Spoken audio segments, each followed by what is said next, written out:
This video is going to be really hard for me. Today, I want to get personal with you guys.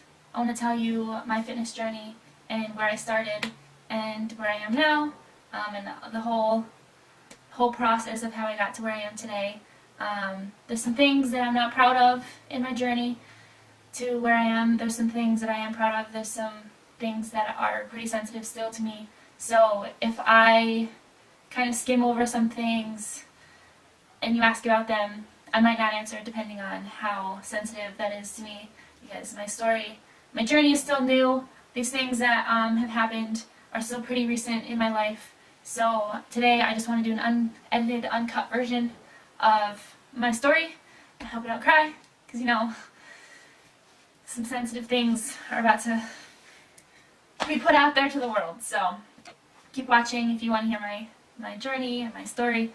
So I have always been pretty athletic. I was a swimmer growing up. I hated swimming, by the way. It was awful. My parents got me swimming because my dad swam, and my sister loved swimming. So my sister and I were on the swim team for years over at Mahonison High School. We started off just on the Marlins. I think they're called the Marlins now. I don't know what they're called. I forgot what they were called.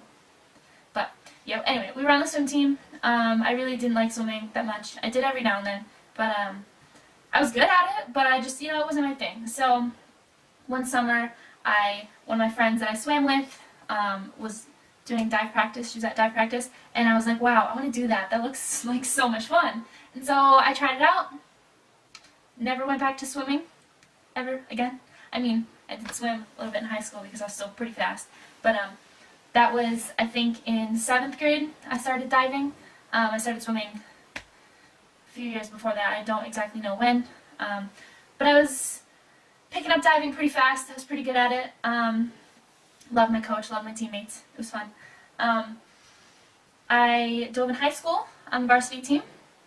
And diving, I dove year-round. Diving was my main sport. I focused on that. I knew I wanted to go to college for diving. So the goal was to just get as good as I could in high school. And here starts my first experience with an eating disorder. No one really knows this.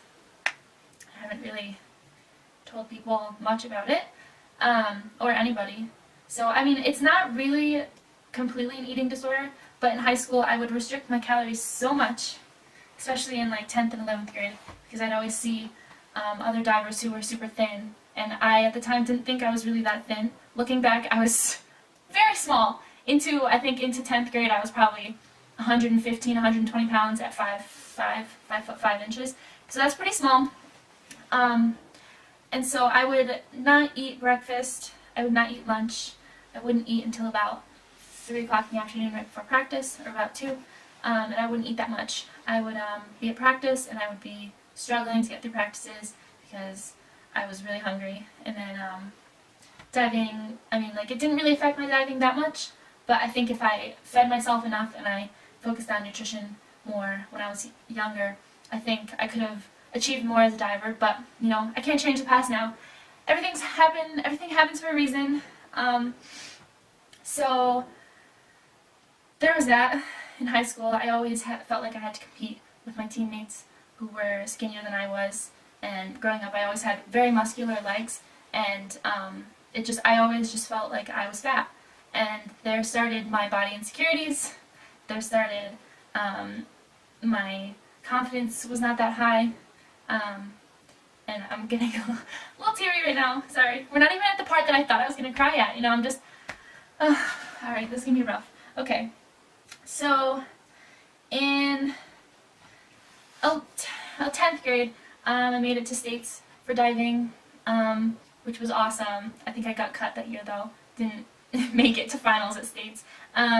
Junior year of high school, I placed 10th place at states, and then senior year I didn't make cuts again. That year was a rough meet, but I don't want to relive that. It was just everyone was so good, and I just wasn't up to par with everyone else that year, so that was on me, no one else. Throughout all this I had a great coach. He was very supportive through everything. Even if I had a bad meet, he would just pump me up and tell me it wasn't a big deal. Like, a meet is just a meet. It's not like life or death. So he put things into perspective. He was always really helpful. Throughout the whole thing, my parents were super supportive. It was awesome of them. And then I got to college. I went to University at Buffalo for 2 years. I dove with them freshman year. Not all freshman year, but part of freshman year. I never really focused on nutrition ever since I graduated high school, because I could always generally eat whatever I wanted without gaining a single pound, because I was just always active. So I went to school, didn't really know much about what I should be eating before practice, after practice, how much I should be eating. So I was just going to the dining hall after practice in the morning and just eating everything my heart desired. I'd leave there feeling so full, sometimes feeling like I wanted to get sick because I was so full. That's how full I would get. That's the amount of food I would eat. I would eat so much. So I ended up gaining about 15 pounds just in not quite 15, 10 pounds just in the first couple of months that I was diving. I think I was 160 pounds at 5'6", which is overweight, almost at the end of overweight. I had a lot of muscle on me. They trained me. I built a lot of muscle. It's true. But I also had a lot of fat on my body. So confidence went down. I'd watch videos back of me diving, and I'd just see a big lump on the diving board, and I would feel so shitty about myself, and my confidence would go way down, and I felt like my bathing suits wouldn't fit me, and I just felt so bad about myself, and so my confidence really just went downhill from there. So I had to quit diving because of some concussions, and I was having memory issues. So I had to quit diving, which was honestly one of the most devastating things I think I've gone through at that point, and because diving was my life for 8 years at that point. So it was hard letting that go. I look back at it now and think that it was probably a good thing, because my grades suffered during the season, and my health declined a lot during the season because I think I was overtrained. So I kind of look at it now as a blessing in disguise. So I'm not mad at anyone there. I'm not trying to bash the sport at all, saying that you overtraining and stuff. Because I also trained a little bit outside, so I think I overtrained myself. So when I quit diving, I just stopped being active in general. I ate a lot still. I ate as much as I did when I was in season, burning all those calories, and now here I was burning not many calories because I was just doing day-to-day activities and still eating the same amount. So I got up to about 170 pounds at one point, and I was sitting in my sister's apartment one day, and I just felt so crappy and so shitty, and I was like, this has got to turn around, because I'm no longer the bubbly person I once was. I'm no longer happy with how I look and how I am. So that night, I remember the night specifically. I was sitting in my sister's apartment, and we both weighed ourselves, and it was at night. So yes, you generally weigh more at night because of all the food you eat in the day adds up. So you generally are heavier at night. But I remember looking at the scale, and it was like 169.8 or something like that, and I didn't realize I had gotten that big. And at that point I was losing muscle too, because I hadn't been diving for a little while. So I know that there was just a lot of fat in my body. Sorry if you see I'm a little antsy right now. Sorry. Just kind of nervous to get to what I'm about to get to next. So I decided that day that I would turn around my life and try to get back on track with my health and my fitness. And that was about 2.5 years ago now. And like I said, my fitness journey has only, my real fitness journey has only been about a year. So there was about 1.5 years that I was struggling and yo-yoing. So I started playing water polo with my sister. So I had a sport back under my wings. I would not eat a lot of food at all.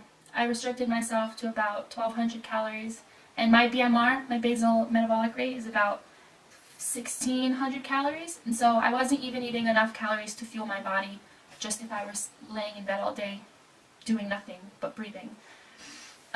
So I kind of spiraled a little downhill from there. Yeah, I did lose a little bit of weight. Most of it was water because everything that I put into my body, it would just store away, and your body kind of just gets rid of the water because it's not important. I lost a few pounds that way. I would get to practice, and I would have only had a couple of like pieces of cucumber for dinner, and I'd go to practice, and I would be so wiped out and exhausted that I couldn't even make it through a whole practice. And that was also really bad for my mental health because when you're not eating enough calories to fuel your body, some chemicals get messed up in your brain, and you always feel bad about yourself, and it kind of turns into I loosely say this, but it kind of turns into a slight depression, and I do think I was a little bit depressed at a few points in my college career so far, but not too major, just down for a couple of days and then feeling all right. So I lost probably about 10 pounds not eating enough food for a few weeks. A lot of it was just water. Most of it wasn't fat. A lot of it was also muscle because your body goes to the muscle instead of fat stores generally, if you're not eating enough. And then I kind of fell off that train for a little while, skipped to sophomore year. I moved in with my then best friend, and it was hard always seeing her being so skinny and then me being not so skinny anymore. And so I would, this is the part that's going to make me cry, I would skip breakfast, skip lunch, I would eat dinner, not a lot, and then I would make myself throw up. This went on for a couple months. I wouldn't make myself throw up every time, but just enough where I felt like if I overate, I could just get rid of it. And so there started an eating disorder. I'm not proud of it. It was probably one of the lowest points in my life. Feeling so worthless that you would put yourself through that. It was hard. It was hard mentally, it was hard physically. I don't think I've ever told anyone this before, so I don't even know why I'm telling everyone this now. But I did lose some weight that way. I got down to about 155. So I really didn't lose. I actually didn't lose much weight that way. That went on for probably a couple months. And then I started, towards the end of sophomore year, I started actually meal planning and trying to eat enough food and trying to go to the gym.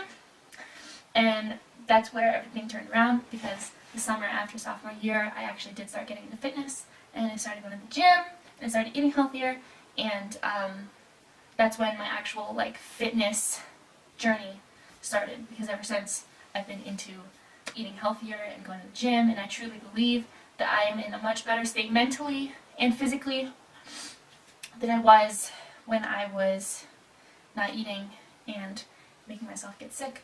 And it's hard to admit to yourself that you had an eating disorder, because I never saw it as that at the time. I just saw it as alright, I just ate too much. It's okay that I get rid of some of it because I ate too much. It's weird how things like that change how you think.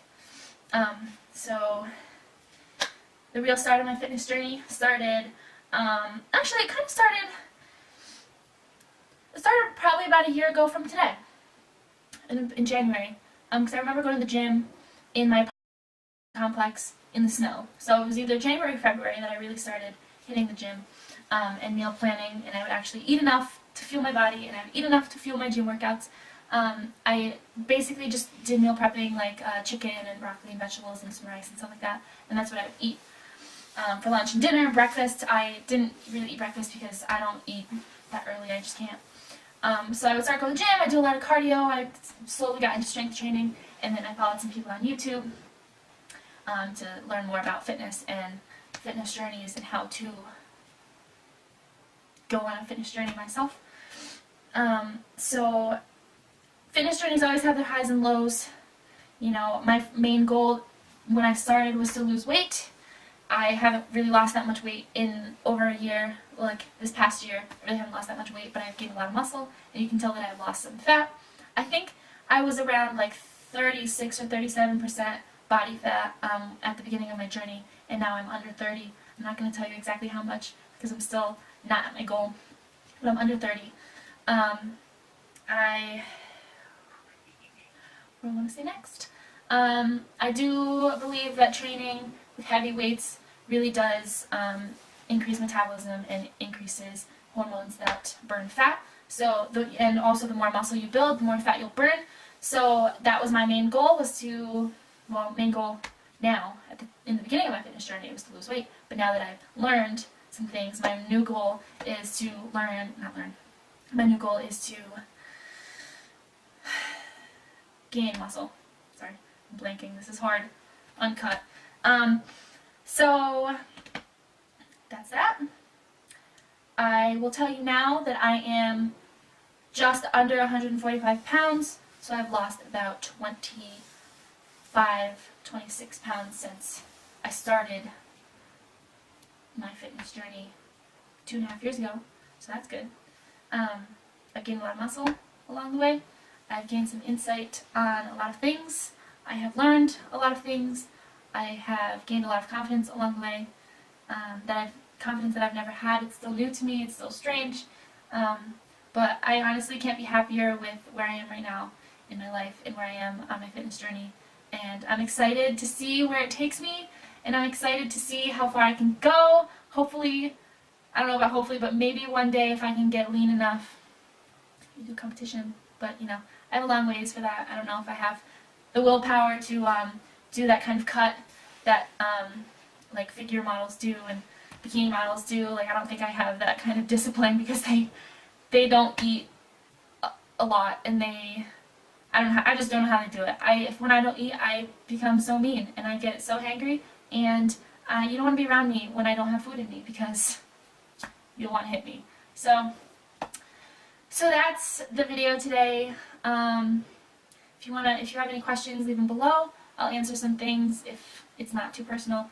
I hope that I can give you some insight on how there are highs and lows in fitness journeys, and how there are barriers to overcome, and how not to do some things, how to not lose weight, basically. So like this video, subscribe to my channel. Thank you for watching. I appreciate each and every one of you. So yeah, I'll see you in my next video. Bye. Just one more thing that I forgot to say in the video was that, you know, we all have our struggles in our fitness journeys, and we all have obstacles to overcome, but you can't let that stop you from achieving your goals. Yeah, we have roadblocks and mountains to climb over, but if you get over them, you're going to come out so much stronger, and you're going to be able to push through and reach your ultimate goals. And it really shows the strength that you have as a person to be able to push through those tough obstacles, and it really shows a lot about your character. So I just wanted to remind you all of that, because you know, we're all really strong people. It's all mind over matter. Just have a strong mind going into it. Have a support system that can help you out, and it'll make all the difference.